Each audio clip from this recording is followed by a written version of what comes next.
Morning, Leon. How you doing? Good. I just want to ask you about the getting here, the journey that you guys have taken to get here, and also wanted to ask you about how you feel at this point, and personally yourself, how you feeling about your game here in the final. I mean, it's obviously been up and down year, but for the most part, up after a tough start, of course. And I think we've shown that we're a very resilient group, and we're good with the backs against the wall. So obviously, we like being in these situations. We've done it a lot this year, and feel very comfortable in it. Myself, obviously not happy with the way I'm playing. Haven't found my game. Haven't found my legs, and just not the standard that I hold myself to, obviously. But excited to come into the series tonight. We'll stay in that same row, Jason. Zach, I know confidence is such a big thing for personal players. Is it for the power play at the same time? Do you feel like once you guys scored, do you sense a difference on your power play like we saw last series against Dallas? Yeah, I mean, it's nice for it to go in, obviously. I think it works twofold. When you're scoring and you're playing in a series against a team, you're gaining confidence, and then the penalty kill, obviously, when you get scored on, it's just, you obviously feel it a little bit, right? So it works on both ends. You're maybe not as aggressive as you once were because, you're afraid you're going to get stung again. So, but I think as you go later in the series, it favors power plays more because you kind of are trying to figure out what to do, right? And the penalty kill has to adjust to the power play now. Left side, first row, Ryan. Leon, do you feel that with the push that they had late in that game to try and tie it, and obviously you guys withstood it, but do you feel like there's another level you guys need to find, to maybe be the ones pushing and not necessarily just hanging on? Yeah, I mean, I think if you watch the whole playoffs, though, it's really, really hard when a team is trying to tie a game up to keep pushing. Like every team in the dressing room on the bench says the same things. We got to keep playing forward and keep pushing and keep pressing. It's really, really hard to do when a team is trying to tie the game up. That's no different than us in Game 3. We were pushing and they were just kind of hanging on, right? So, but in terms of overall game, I definitely think that they're gonna push tonight, and we have to make sure that we push harder and obviously come out desperate and bring our best game. Left side, third row, Greg. There we go. Hey, Leon. When you say you haven't been able to get to your game yet, what are the factors behind that for you? I mean, is it what the Panthers are doing? Is it a variety of different line mates in these games? Like, what are the things contributing to that? No, it has nothing to do with either of those. It's me. I've always been able to come back from stretches where, I maybe haven't been at my best, and it's just myself, being better, and like I said, I hold myself to extremely high standards, and if I don't get to that, obviously, I'm not happy with it. So, like I said, very excited to come into it tonight. Left side, second row, Mark. Yeah, Zach. There's sort of a feeling around a lot of the press and a lot of people around the league and stuff that you guys are coming home to this great crowd. It's going to be such a wild atmosphere.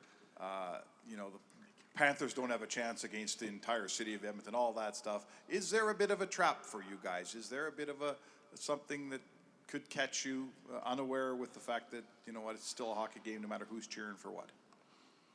No, I mean, I think our mindset hasn't changed. I think our belief hasn't changed. I think the narrative's changed. I think that's kind of an outside perspective where you're down 3-0 and the belief inside the room is we can do this, but the belief outside the room is these guys are done. And then obviously you win a game, and then the belief outside the room grows, and you win another game, and it's like, well, they can't lose at home now, right? That's the outside belief, right? But I think internally, it's excitement. It's excitement that you've won 2 games and you have an opportunity to win a game at home in your last game of the season at home, right? No matter what, it's the last game at home. So it's an excitement amongst the group, and it's just an internal belief that has remained steadfast from when we were down 3-0. We'll take 3 more. Left side, second row, Tony.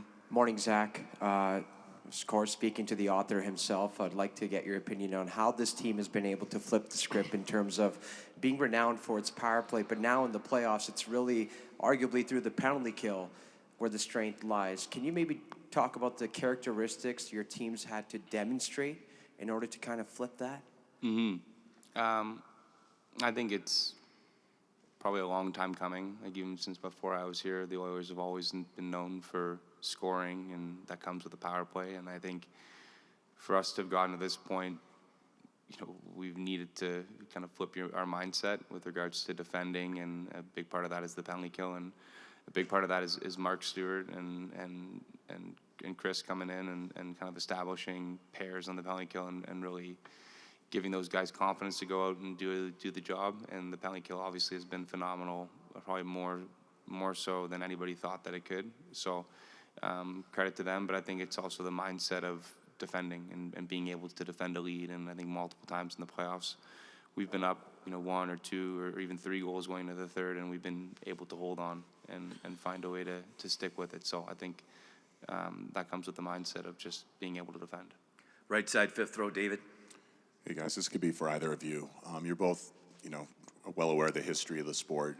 When you think about where you've come, and I know it's only halfway there, but the opportunity in front of you guys, not just to win a Stanley Cup, but to have this historic comeback, how much do you allow yourself to, whether that motivates you or something, just to think about how cool that would be to kind of etch your name, not just the Stanley Cup winners, but in this fashion? Yeah, I mean, I think we're all human, and of course you think about it, but we're still in no position to, make that a priority, right?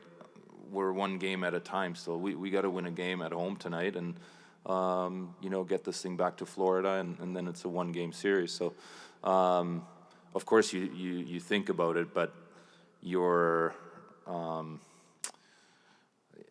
don't know how to say it. I guess your focus is on this one game tonight and not what's going to happen, in 4 or 5 days from now. Last one, right side, second row, Pierre. Question for Zach. Could you bring us behind the curtain a little?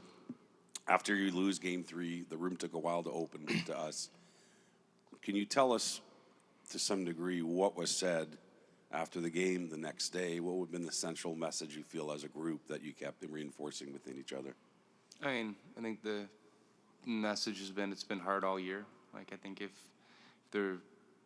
it's almost fitting that we're in that spot, not to sulk on it. I think looking at the series, we thought that after those 3 games, we deserved better than to be down 3-0. But there are no moral victories in hockey. We were in this situation that we were in.